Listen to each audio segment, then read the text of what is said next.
Okay, welcome. It's a bit of a new setup. I got this new camera, and the intention is I want to record. I want to do more of these recordings. I've been really enjoying the live streams I've done so far, and I want to be able to do it in different settings. Like I'm at Stanley Park right now. So let me show you if I can kind of just show you around a little bit. You know, so that's what it looks like. Beautiful day today. People are biking and doing their own thing. They're there we go. Yeah, they're enjoying their summers. And yeah, just beautiful. So what I want to do today actually is I want to reflect on two things, and I want to do this more often. Actually, Farza was a big inspiration for this. For those that know, Farza does lots of, he runs this company called Clicky, but he used to run this company called Bill Space, and he does these weekly vlogs, and I like it because for me, it's a way to just remember what the heck happened the week. And there's so much life being lived that I want to be able to video more just so I can capture it and come back to it if I want to, especially when there's like meaningful things that have happened, and lots of meaningful things happened this week. Yeah, two things actually. So number one is I hosted, or co-hosted I should say, a bachelor party of one of my best friends. I want to talk about that. That's a really powerful, meaningful experience. And the second thing I want to talk about is like chemistry and biology and some really cool things that are emerging for me in those areas. Okay, so number one is I along with Nick and Sean, two wonderful human beings, we hosted Louis, the best friend that I'm talking about, his bachelor party. And it's really funny because most bachelor parties look like escaping, going on a big trip, drinking a lot, like the stripper, or just something that indicates escaping, right? And this was a really different one. When I got the call from Louis to be like, hey, would you be down to host or run the bachelor party? One, I've never run one before. Yeah, but his request was really special. His intention was, how can we get the men in his life to come together and just like celebrate, right? And I think that like celebrate love and celebrate marriage and have it actually be a masculine or like consciousness uplifting event. So yeah, that was the intention. How can we make this a really cool bachelor party that gets people excited about sending him off into this really important part of his life? So the Saturday went awesome. It was exactly how we intended to be, and even more, and it was so beautiful. We had all the men come together, and I don't think people were expecting quite what to happen, because this was a bit of a new experience for most people. For me, I used to run men's circles for a very long time, so I felt very comfortable in the environment. But it started off with like an intention setting where people come in, kind of share about what is it about Lou that they connect with and relate with, what's special about him. And everyone settled in. And then after that, what we did was we got people in movement. So we did like an embodiment exercise, like dancing for 20 minutes. It was hard to explain, but it's really cool. Like we got people dancing, moving around. Then we did this process called the King's Throne, which is where we got Louis seated, and we just asked him really difficult questions, right? Questions about marriage, questions about his deepest fears, questions about like what his commitment is to his life, to his partner, Devin. What do they want to co-create together?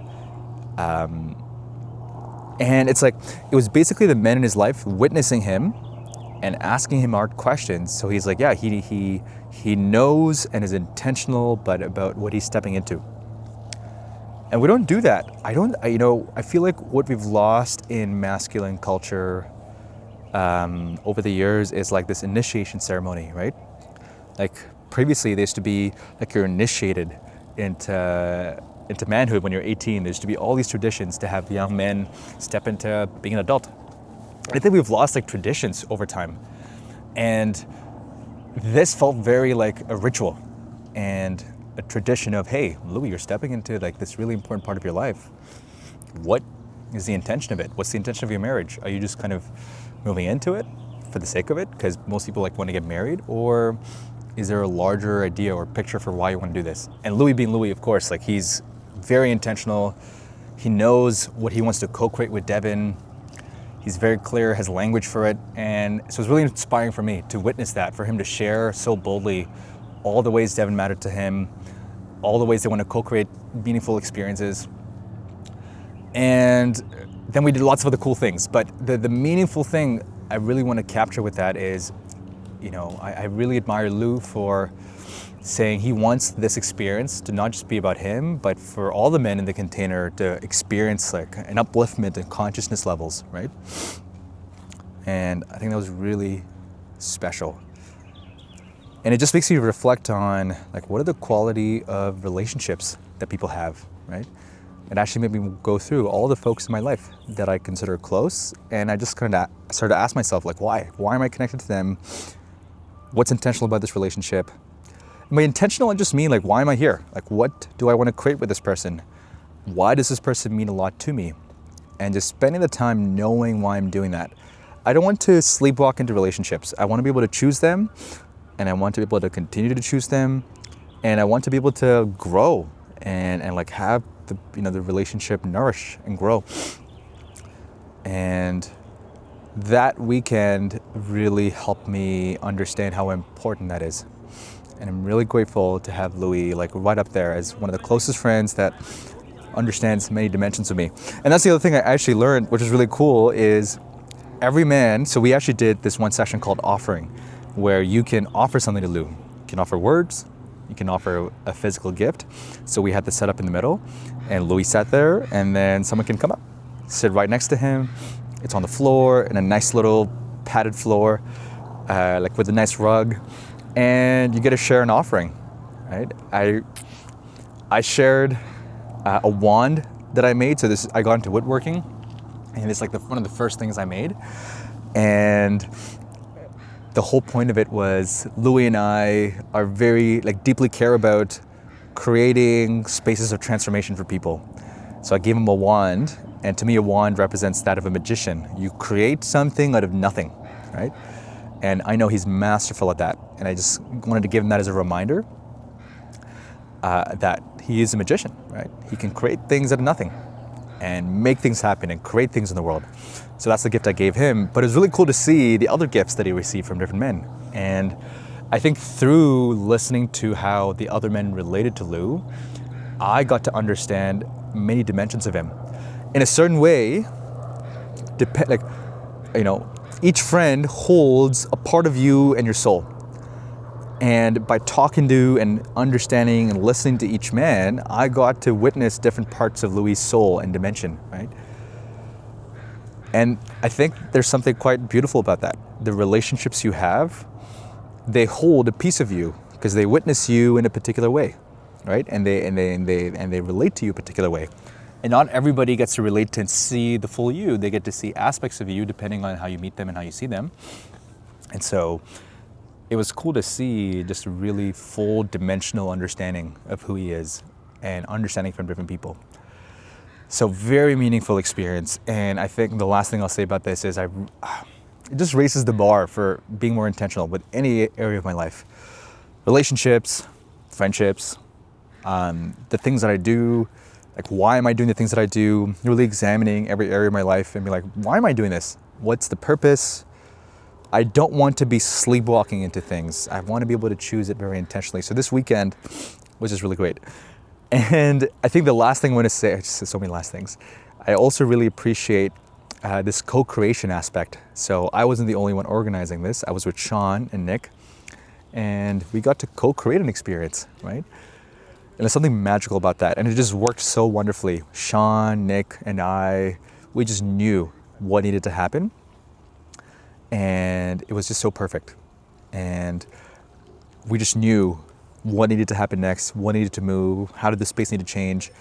So there was actually a lot of magic happening in the process. And to me, magic isn't like the woo-woo type. It's being really tuned to what needs to happen, and you creating it, right? You moving people, energies, and converting that into a new experience that people didn't have. And a lot of magic is not determined. It's very much being very tuned to what's around you, and just and using that to convert nothing to something. So a lot of that happened, and I'm so grateful I got to co-create that with Lou.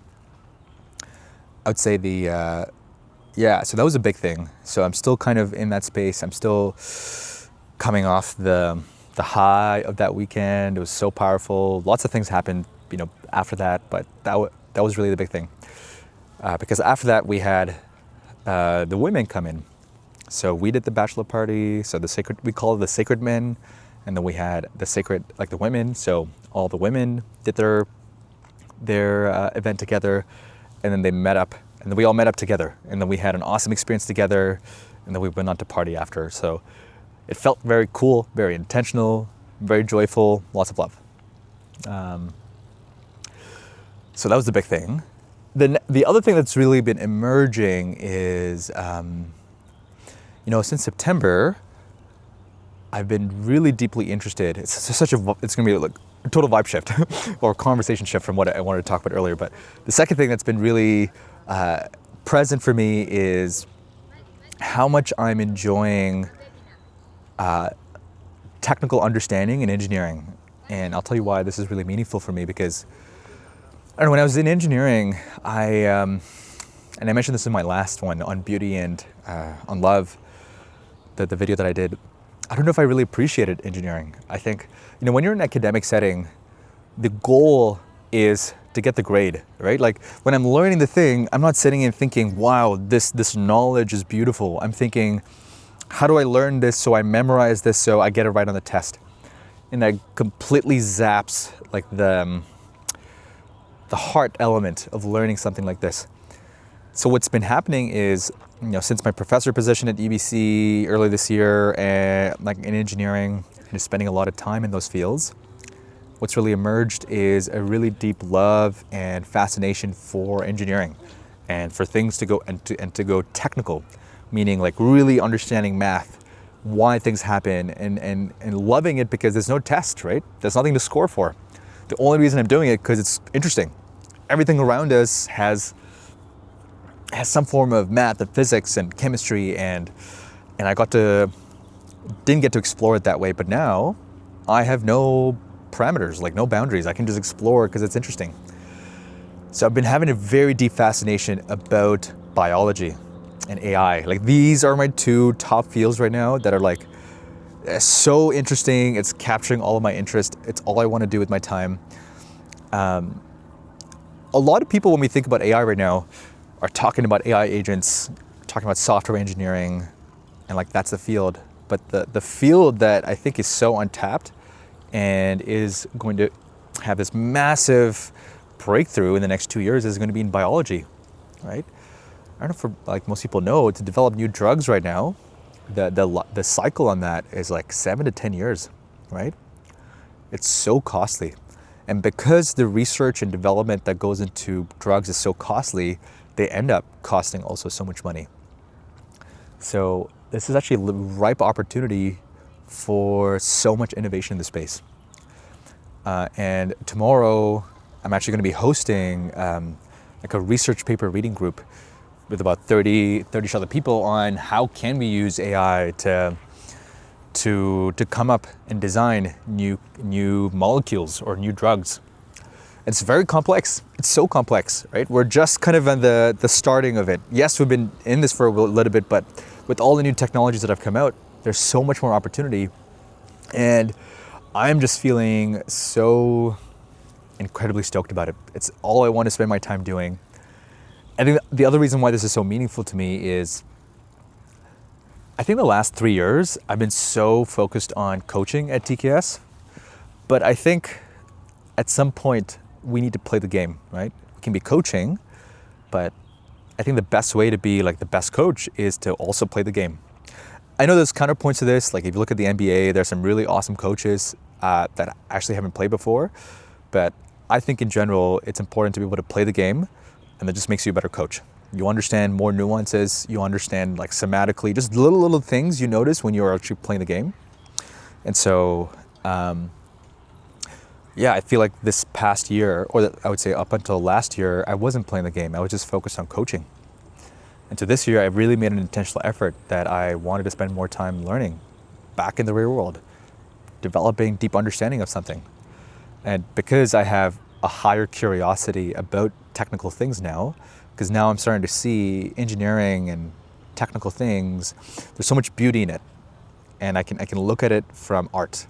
Like imagine looking at biology as like this infinite art form. There's so much to be curious about, an infinite number of problems to solve, and it's really hard, really hard.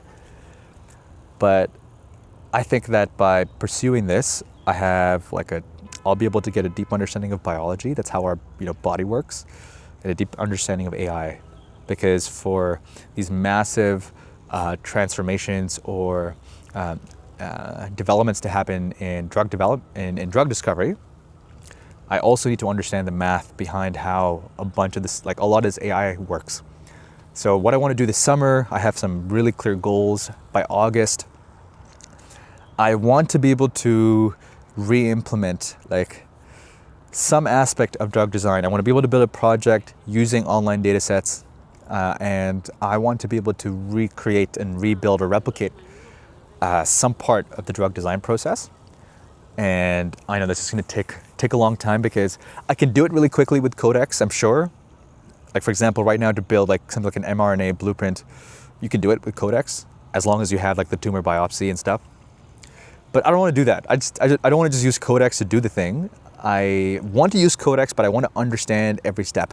I want to understand the code. I want to understand the AI architecture. I want to understand the biology, like what's happening down to the cell, the protein.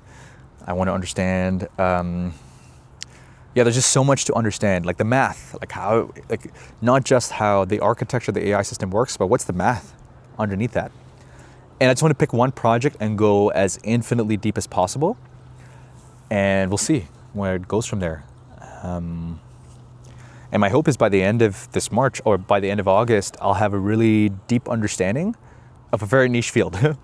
Because AI and biology is so vast. And I want to just be able to pick that one field. And I don't know where it goes from there. I might want to do it further. I might want to build something new. I have no idea. But I know that this is what's really interesting to me right now. And I just want to spend a shit ton of time doing it. I also think it'll make me an awesome coach, right? For the kids to notice that, hey, like Pranav's actually doing something. Like he's not just coaching, but he's applying it. He's applying the entire process that he's been teaching us to himself, right? And I think that's just so much more meaningful. Yeah, so those are the top two things. All of this happened the last 7 days. And I'm so grateful. So, one, Assam, who runs the Vancouver AI meetup, he allows me to co-host with him to run these AI research groups where people come together, we pick a paper, and then we read it together, understand it together, discuss it. And that's so cool that community just exists. And like 30 to 40 people just show up. And that's super sick that people want to take the time to learn something very technically deep. And I think we all need to spend a lot more time being technical. This AI agent stuff can get very, I feel like if I spend way too much time on the application side of AI, just building things really fast with Claude or Cursor, I think I'm going to start losing meaning to all the details. I think spending too much time on Claude almost incentivizes for the wrong thing, meaning you're just focused on, did I get the output? But I think in this phase of my life, I want to slow down because I don't have pressures of exams. I'm not trying to find a job in this industry. I can genuinely just pursue this field because of the love of learning, right? So yes, that's the intention of what I want to do. Okay, that's about it. If you've been listening so far, thanks.